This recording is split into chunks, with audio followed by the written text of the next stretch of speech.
According to Ross Pogson of the Australian Museum, about 500 tonnes of meteoritic debris falls to Earth every day, much of it as fine cosmic dust and micrometeorites that fall into the sea.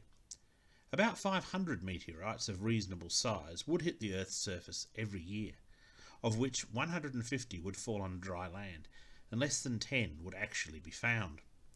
The largest known meteorite weighs 60 tonnes and still sits where it fell, at Hobart, Namibia. There are over 700 meteorites known to have fallen on Australian soil. A few of these have been observed falling from the heavens, but few people have been lucky enough to have witnessed a meteorite fall as closely as a farmer named Harold Stokes and his 6.5-year-old twin sons did in 1942, without coming to any harm. On the 6th of November 1942, the local newspaper, the Narrandera Argus and Riverina Advertiser, published an account of the event by Stokes himself. At about 3 p.m.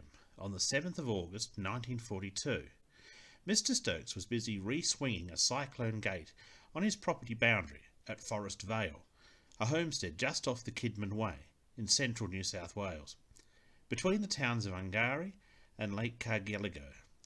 He and his boys suddenly heard a noise similar to thunder, which changed into a noise like an aeroplane in flight, then altered into more of a whizzing and screeching sound.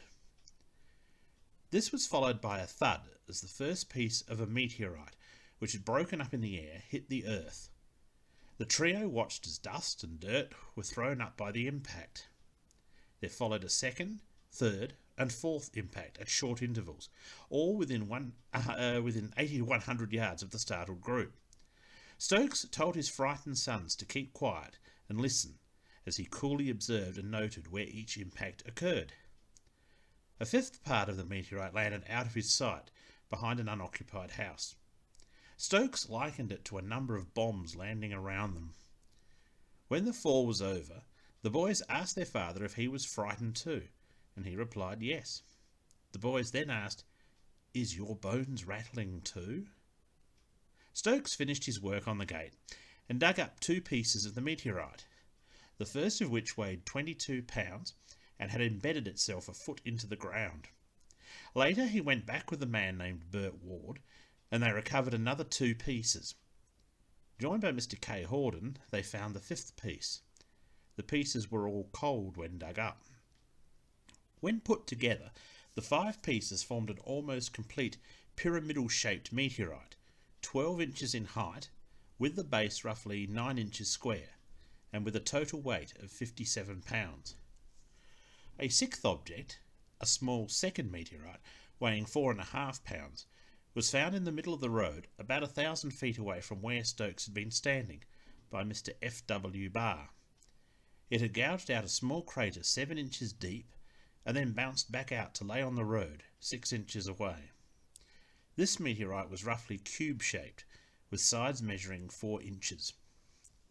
The meteorites were classified as H4 chondrites, a stony type of meteorite, composed mostly of olivine and enstatite, both silicates of iron and magnesium, with small grains of nickel and iron scattered throughout. The exterior of the meteorites was fused by the heat of friction as they descended through the atmosphere into a very thin black layer. 50 years after they fell, an examination using 2-step laser mass spectrometry by a team led by Renato Zenobi revealed the presence of hydrocarbons in the meteorite. A representative from the Australian Museum, an expert in meteorites, Mr. Thomas Hodge Smith, went to investigate the fall and interviewed the farmers involved and collected the pieces to take back to the museum, where they remain to this day. The headmaster of Condobolin High School, Mr. Jones, reported seeing 6 puffs of smoke southwest of Condobolin, travelling in an east to west direction that day, providing evidence of the direction in which the meteorites travelled.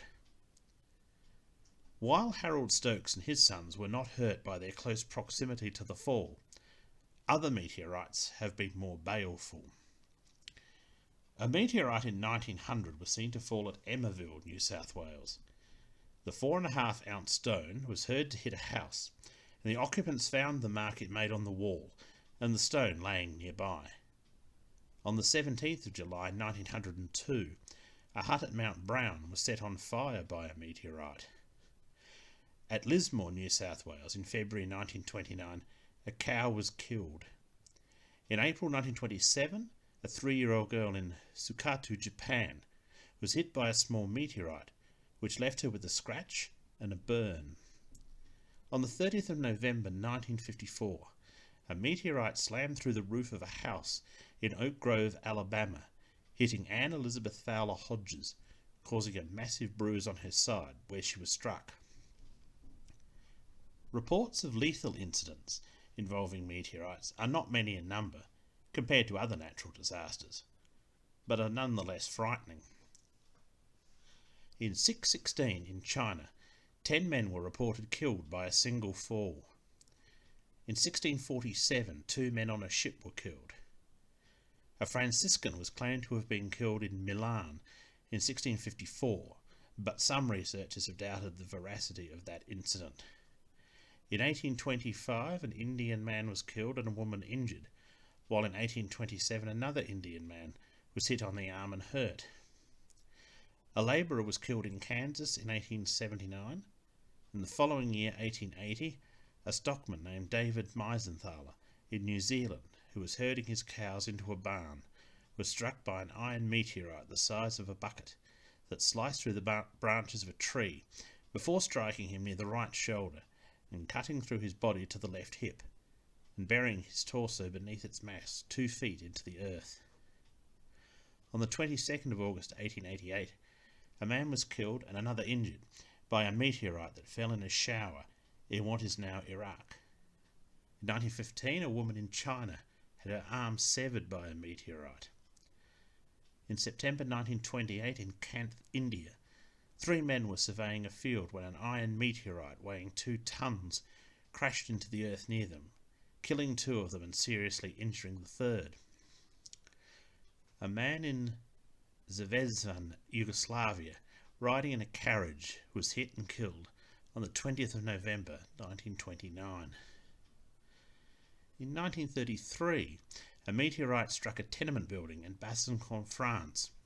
The resulting fire killed a woman and her 2 young children, while a man was seriously injured when he jumped from the 2nd story with a baby in his arms. In 2007, a meteorite in Peru released arsenical fumes from an underground water source, which sickened people who approached too near.